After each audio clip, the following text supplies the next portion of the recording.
എല്ലാ പ്രിയപ്പെട്ടവർക്കും ക്രിസ്തുയേശുവിൻ്റെ നിസ്തുലനാമത്തിൽ സ്നേഹവന്ദനം. ഇന്നത്തെ നമ്മുടെ ചിന്തയ്ക്കായി വിശുദ്ധ മത്തായി എഴുതിയ സുവിശേഷം 14-ാം അധ്യായം 9 മുതൽ 11 വരെയുള്ള വാക്യങ്ങൾ. മത്തായി 14-ന്റെ 9 മുതൽ 11 വരെ. രാജാവ് ദുഃഖിച്ചു എങ്കിലും ചെയ്ത സത്യത്തെയും വിരുന്നുകാരെയും വിചാരിച്ച് അത് കൊടുപ്പാൻ കൽപ്പിച്ചു. ആളയച്ച് തടവിൽ യോഹന്നാനെ ചിരച്ഛേദം ചെയ്യിച്ചു. അവൻ്റെ തല ഒരു താലത്തിൽ കൊണ്ടുവന്ന് ബാലികയ്ക്ക് കൊടുത്തു. അവൾ അമ്മയ്ക്ക് കൊണ്ടുപോയി കൊടുത്തു. കർത്താവിൻ്റെ പരിശുദ്ധ നാമം വാഴ്ത്തപ്പെടട്ടെ. സത്യം പറഞ്ഞവനെ അധികാരത്തിൻ്റെ ശക്തി ഉപയോഗിച്ച് കൊല ചെയ്ത ഒരു സംഭവമാണ് നമ്മൾ വായിക്കുന്നത്. എന്നാൽ ഹേരോദാവിൻ്റെ മനസാക്ഷി അവനെ കുത്താൻ തുടങ്ങി. യോഹന്നാനെ കൊല്ലാൻ ആഗ്രഹിച്ചെങ്കിലും അതിന് പറ്റിയ സന്ദർഭം അവൻ നോക്കി വരികയായിരുന്നു. എങ്കിലും യോഹന്നാൻ്റെ തല ചോദിച്ചപ്പോൾ രാജാവ് ഏറ്റവും വിഷമത്തിലായി. യോഹന്നാൻ്റെ ജീവനേക്കാൾ ആണയ്ക്ക് സ്ഥാനം കൊടുത്ത ഹേരോദാവ് ശിരച്ഛേദനത്തിന് കൽപ്പന കൊടുത്തു. തല ബാലയ്ക്കും തുടർന്ന് അമ്മയ്ക്കും ലഭിച്ചു. സംഭവം രാത്രിയിലായിരുന്നിരിക്കണം. നീറോ കൈസർ വളരെ വിശുദ്ധന്മാരെ പന്തം കൊളുത്തിക്കൊണ്ട് വളരെ ദൈവമക്കളെ വാളിന് ഏൽപ്പിച്ചു. കാഴ്ച കണ്ട് അവർ രസിക്കുന്ന പതിവുണ്ടായിരുന്നു. ഇവയെല്ലാം അന്ധകാര പ്രഭുവിൻ്റെ രാത്രിയിലെ പ്രവർത്തനങ്ങളാണ്. രക്തക്കൊതിയരായ ആളുകൾ വിശുദ്ധന്മാരുടെ രക്തച്ചൊരിച്ചിലും ശവങ്ങൾ നിമിത്തവും സന്തോഷിക്കുന്നു. ശിഷ്യന്മാർ അവൻ്റെ തലയില്ലാത്ത ജഡം സംസ്കരിച്ചു. കരഞ്ഞും കൊണ്ട് അവർ ആ വാർത്ത കർത്താവിനെ അറിയിച്ചു. ഭക്തിയുള്ള പുരുഷന്മാർ സ്തേഫാനോസിനെ അടക്കം ചെയ്തു എന്ന് അപ്പോസ്തല പ്രവൃത്തി 8-ാം അധ്യായത്തിൽ നമ്മൾ വായിക്കുന്നു. യോഹന്നാനെ ശിരച്ഛേദം ചെയ്ത വിവരം യേശുവിനെ അവർ ധരിപ്പിച്ചു. ഒരു പക്ഷേ യേശുവിനെ കൊലപ്പെടുത്താനുള്ള ശ്രമം ഹേരോദാവ് ചെയ്തേക്കാമെന്നും അതുകൊണ്ട് വേറെ സ്ഥലത്തേക്ക് വാങ്ങിപ്പോവുകയാണ് ഏറ്റവും നല്ലത് എന്നൊക്കെ അറിയിക്കാനാണ് അങ്ങനെ ചെയ്തത്.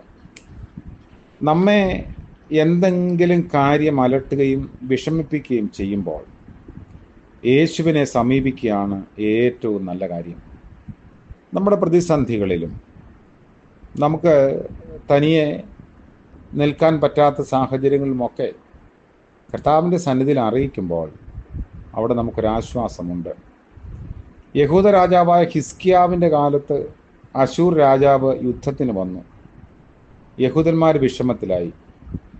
യുദ്ധഭീഷണി ഏറ്റവും വർദ്ധിച്ചപ്പോൾ അവൻ വസ്ത്രം കീറി രട്ടുടുത്തു യഹോവയുടെ ആലയത്തിൽ ചെന്നു. യഹോവ തൻ്റെ ദൂതനെ അയച്ച് ശത്രുവിനെ തകർത്തു. ഒരമ്പ് പോലും അവനെതിരെ എയ്യാൻ സമ്മതിച്ചില്ല. വലിയവനായ ദൈവം യഥാവാനായി ജീവിക്കുന്നു. അവൻ്റെ നാമം വാഴ്ത്തപ്പെട്ട നാമമാണ്. ഇവിടെ യോഹന്നാൻ കൊല്ലപ്പെട്ടു. അവൻ്റെ ശിഷ്യഗണം വിഷമത്തിലായി. ഇടയന്മാർ വധിക്കപ്പെടുമ്പോൾ അല്ലെങ്കിൽ മാറ്റപ്പെടുമ്പോൾ നമ്മൾ അന്താളിക്കാൻ ആവശ്യമില്ല.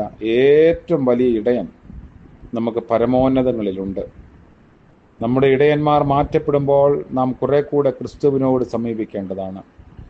അതുമാത്രമല്ല, നമ്മുടെ ആശ്വാസ മാർഗങ്ങൾ കർത്താവിനും നമുക്കും മധ്യേ തടസ്സമായി വരാം.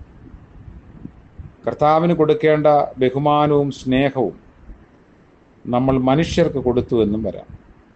ഒരിക്കലും നമ്മൾ ക്രിസ്തുവിനെ സമീപിക്കാതിരുന്നാൽ അല്ലെങ്കിൽ സമീപിക്കാതിരിക്കുന്നതിൽ ഭേദം കഷ്ടങ്ങളും നഷ്ടങ്ങളും അഭിമുഖീകരിച്ചുകൊണ്ട് അവനെ സമീപിക്കുന്നതാണ്. നമ്മുടെ യജമാനന്മാരെ നമ്മുടെ തലയ്ക്കൽ നിന്നും മാറ്റുമ്പോൾ നമ്മുടെ തലയായ വലിയ യജമാനൻ സ്വർഗത്തിലുണ്ട് ഉള്ളതാണ് നമ്മുടെ ഏറ്റവും വലിയ ആശ്വാസം.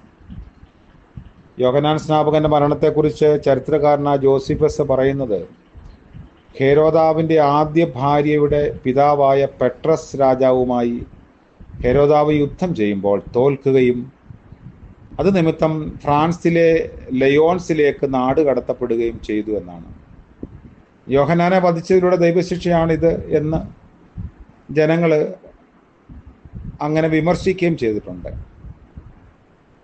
ഹേരോദ്യ അവിടെ വെച്ച് മഞ്ഞുകട്ടയുടെ മീതെ കൂടി നടക്കുമ്പോൾ മഞ്ഞുകട്ട മുറിഞ്ഞ് അവൾ കഴുത്തോളം താഴുകയും മഞ്ഞുകട്ടയുടെ പൊട്ടിയ ഭാഗത്തെ മൂർച്ച നിമിത്തം കഴുത്ത് മുറിഞ്ഞ് തലയറ്റു പോവുകയും ചെയ്തു എന്നും ഒരു ചരിത്രമുണ്ട്. കൂടുതലും പാരമ്പര്യ ചരിത്രമാണ്.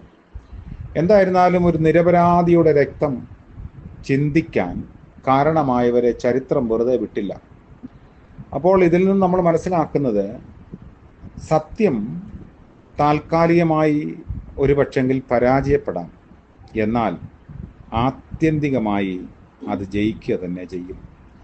സത്യത്തെ പരാജയപ്പെടുത്താൻ ശ്രമിക്കുന്നവർ ചരിത്രത്തിൽ ഒരിക്കലും ഉണരാതെ വണ്ണം ഉയരാതെ വണ്ണം ഇല്ലാതാകുകയും ചെയ്യും. ഇതൊരു വലിയ യാഥാർത്ഥ്യമാണ്. നമ്മൾ സത്യത്തിൻ്റെ പക്ഷത്ത് നിൽക്കുമ്പോൾ വാളും ക്രൂശും ഒക്കെ നമുക്കെതിരെ വരും. എന്നാൽ സത്യം ജയിക്കുകയും നമ്മുടെ പരിശ്രമങ്ങൾ നിലനിൽക്കുകയും ചെയ്യും. കർത്താവ് നമ്മളെ അനുഗ്രഹിക്കട്ടെ. പ്രാർത്ഥിക്കാം. കരുണ നിറഞ്ഞ ഞങ്ങളുടെ വാഴ്ത്തപ്പെട്ട കർത്താവെ, പുതിയ ദിവസത്തിൻ്റെ പ്രഭാതം ദാനമായി നൽകിയല്ലോ. നന്ദിയോടെ ഞങ്ങൾ അങ്ങയെ സ്തുതിക്കുന്നു. സത്യത്തിന് വേണ്ടി നിലനിൽപ്പാൻ ഞങ്ങളെ സഹായിക്കണമേ.